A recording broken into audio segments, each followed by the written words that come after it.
প্রিয় শিক্ষার্থীবৃন্দ, আসসালামু আলাইকুম।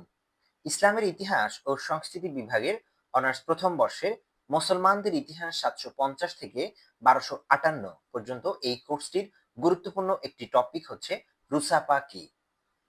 এই টপিকটি ডিগ্রি প্রথম বর্ষ এবং ইন্টারের ইসলামের ইতিহাস প্রথম পত্রের গুরুত্বপূর্ণ একটি টপিক। রুসাপা হলো মূলত রোমান ও ইসলামিক স্থাপত্যের অন্যতম একটি উদাহরণ। এই সময় অর্থাৎ আব্বাসীয় শাসনামলে এই রুসাপাটি মূলত তৈরি করা হয়।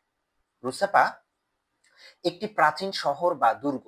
এই শহর বা দুর্গ কেন্দ্রিক যে হচ্ছে স্থাপত্য তৈরি করা হয় সেটাকেই বলা হয় হচ্ছে রুসাপা। রুসাপা মূলত হচ্ছে সিরিয়ার রাজধানী দামেস্কের কাছাকাছি এটির অবস্থান। আব্বাসী আমলে এটি সামরিক ও প্রশাসনিক কেন্দ্র হিসেবে পরিণত হয়েছিল। এই রুসাপা শহরের নকশা এবং দুর্গ প্রাচীন ইসলামী স্থাপত্যের অন্যতম একটি উদাহরণ। অর্থাৎ এই আব্বাসী আমলের স্থাপত্য বৈশিষ্ট্য কেমন ছিল, আব্বাসীয় আমলের স্থাপত্য বৈশিষ্ট্যের ডিজাইন বা ডেকোরেশন যেটাকে আমরা বলি, এবং সেটা কেমন ছিল, আব্বাসী আমলের স্থাপত্যের যে আর্ট বা চিত্র সেটি কেমন ছিল, এই সকল বিষয় সম্পর্কে আমরা রুসাপা থেকেই একটা ধারণা পেতে পারি। আব্বাসিক খলিফাদের জন্য এটি বিশ্রাম ও শিকারের স্থান হিসেবে ব্যবহৃত হতো। মূলত আব্বাসীয় খলিফাদের মধ্যে তারা বিশ্রাম এবং শিকারের স্থানের জন্য এই রুসাপাতে তারা হচ্ছে প্রবেশ করতেন। আব্বাসী খলিফাদের জন্য এই প্রাচীন স্থাপত্য এবং হচ্ছে প্রাসাদ এগুলো হচ্ছে সংরক্ষিত ছিল। আবার দেখা যাচ্ছে যে স্থাপত্য, প্রাসাদ, মসজিদ এই সকল কিছু একটা আধুনিক ডিজাইনের মাধ্যমে সেখানে তৈরি করা হয়েছিল এবং রুসাপার মধ্যেই এগুলো সংরক্ষিত ছিল। শহরের নাম বিভিন্ন উৎস থেকে এসেছে। সম্ভবত লাতিন বা সিরিয়ান শব্দ থেকে এই রুসাপা শব্দটি এসেছে বলে ঐতিহাসিকরা ধারণা করে থাকেন।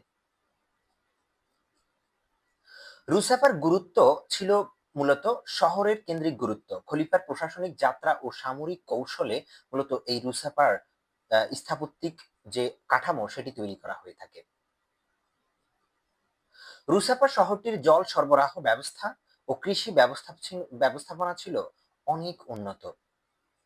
আর এটি এই রুসাফা শহরটি আব্বাসী খিলাফতের স্থাপত্য ও নগর পরিকল্পনার ইতিহাসে অত্যন্ত গুরুত্বপূর্ণ ও গৌরবোজ্জ্বল ইতিহাসের অধ্যায় হিসেবে জায়গা দখল করে আছে। প্রিয় শিক্ষার্থীবৃন্দ, এই রুসাফা শহর সম্পর্কে আমরা এতক্ষণ যা জানলাম এটি আমাদের অনার্স প্রথম বর্ষ এবং ডিগ্রি প্রথম বর্ষ এবং ইসলামের ইতিহাস ইন্টার অর্থাৎ এইচএসসি শিক্ষার্থীদের জন্য প্রথম পত্রের গুরুত্বপূর্ণ একটি টপিক। আপনারা যারা এই ভিডিওটি এতক্ষণ দেখেছেন সবার কাছে বিশেষ অনুরোধ রইল, ভিডিওটি দেখে ভালো লাগলে একটি লাইক দিন, কমেন্ট করে আপনার মতামত জানান এবং চ্যানেলটি যদি সাবস্ক্রাইব করা না থাকে অবশ্যই সাবস্ক্রাইব করার জন্য অনুরোধ করব। এবং আপনার পরিচিত যারা অনার্সে পড়াশোনা করছে বিভিন্ন কলেজের তাদের কাছে চ্যানেলটি শেয়ার করে দিবেন যেন তারাও আপনার মতো এই চ্যানেলটি থেকে উপকৃত হতে পারে। ধন্যবাদ সবাইকে।